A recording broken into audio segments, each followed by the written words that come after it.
السلام علیکم ورحمۃ اللہ وبرکاتہ۔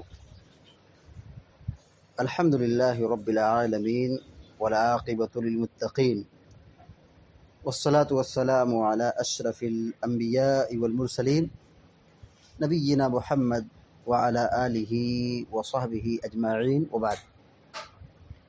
وعن عائشة رضی اللہ تعالی عنہا ان النبی صلی اللہ علیہ وسلم قبل بعض نسائه ثم خرج الى الصلاة ولم يتوضأ، اخرجہ احمد وضعفہ البخاری۔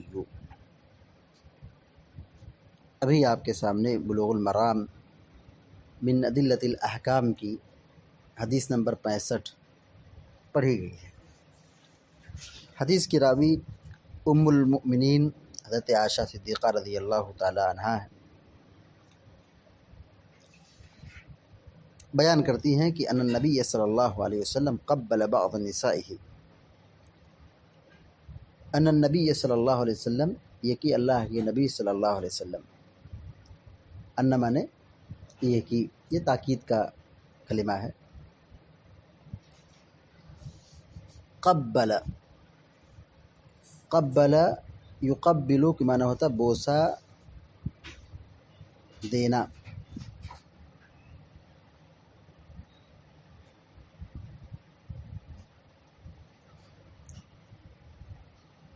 بعض نسائه، امراتن کی جمع نساء ہے، نساء مانے عورت۔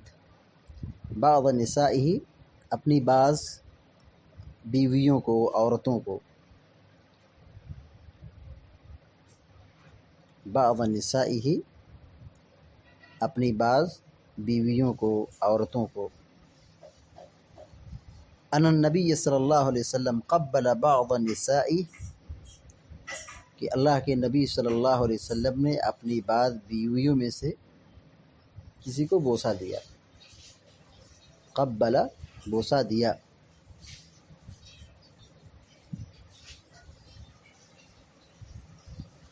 ثم خرج الى الصلاة، ثم مانے پھر،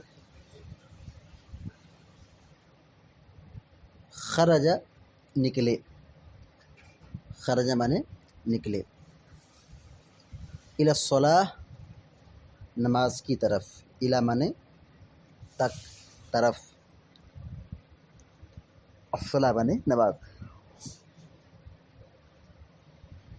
ثم خرج الى الصلاة، پھر نماز کی طرف یا نماز کے لیے یا نماز کے واسطے نکلے۔ ولم يتوضأ، ولم يتوضأ کا معنی ہوگا اور وضو نہیں کیا، اور وضو نہیں کیا۔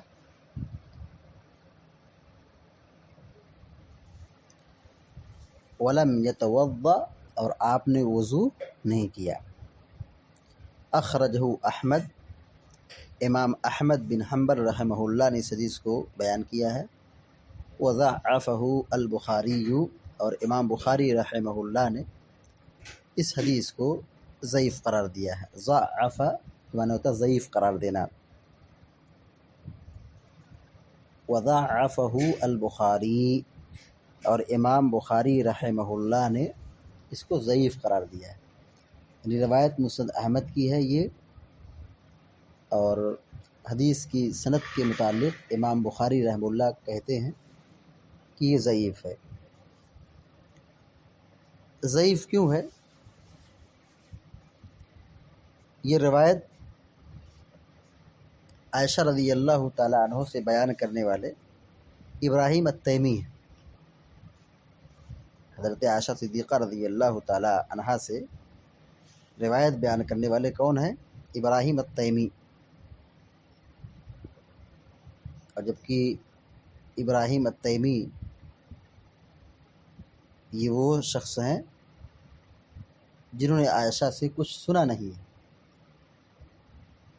تو پھر کیسے روایت کر رہے ہیں؟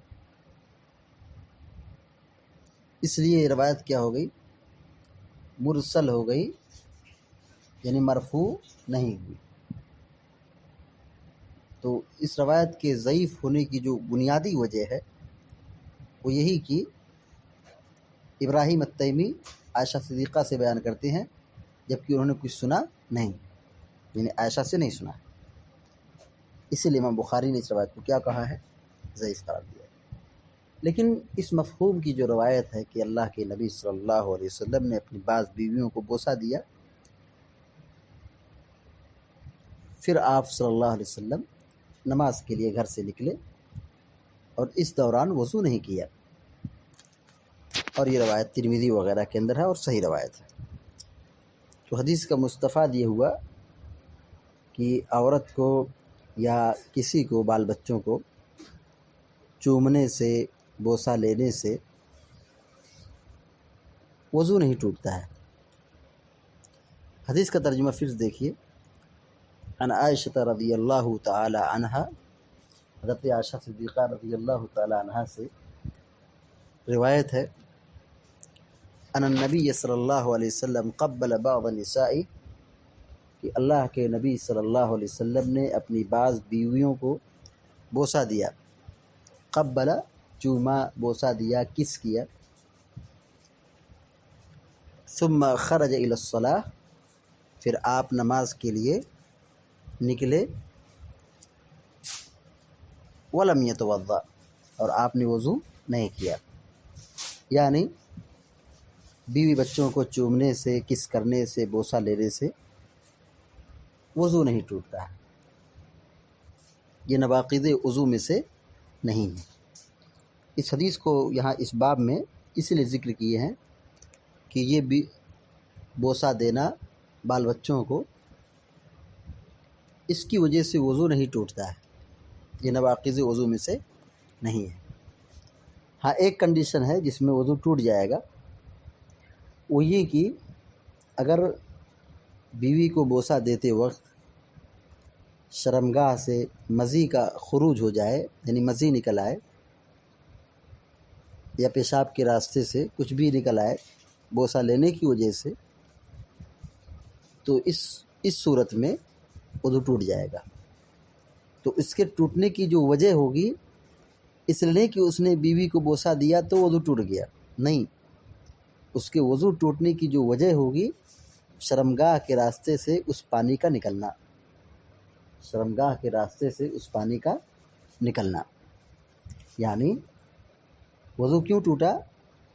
کیونکہ اس کی شرمگاہ سے پانی نکل گیا، یعنی مزی نکل آئی، تو ظاہر ہے وضو ٹوٹ جائے گا۔ قاعدہ یہ ہے کہ اگلی پچھلی شرمگاہ سے کچھ بھی نکل آئے، ہوا ہو، پانی ہو، پاخانہ ہو، پیشاب ہو، مزی ہو، منی ہو، اس کی وجہ سے آدمی کا وضو سلامت نہیں رہتا ہے۔ اس حدیث سے جو باتیں معلوم ہوئی لکھیں، نمبر 1، نبی کریم صلی اللہ علیہ وسلم بشر تھے، یعنی انسان تھے۔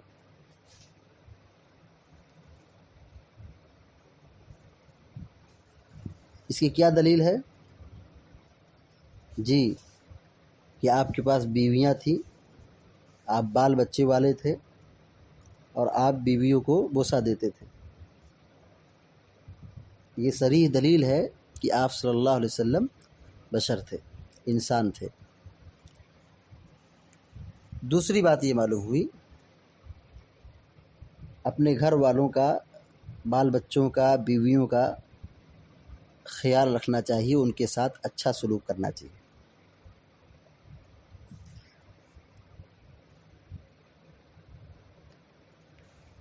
تیسری بات یہ معلوم ہوئی،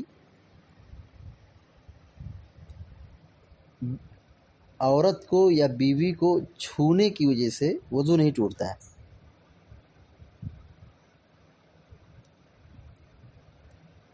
عورت کو چھونے یا چومنے کی وجہ سے وضو نہیں ٹوٹتا ہے۔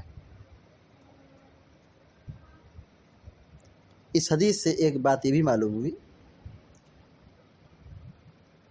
کہ وضو کے بعد اگر بوسہ دیتے ہیں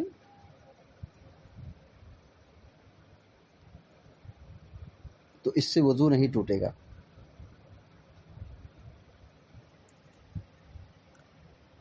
آخری بات یہ معلوم ہوئی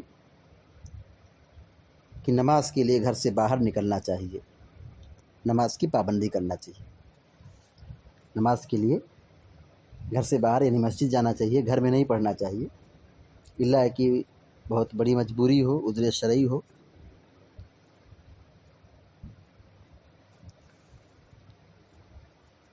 آخری بات یہ معلوم ہوئی کہ نماز کے لیے گھر سے باہر نکلنا چاہیے، یعنی مسجد جانا چاہیے.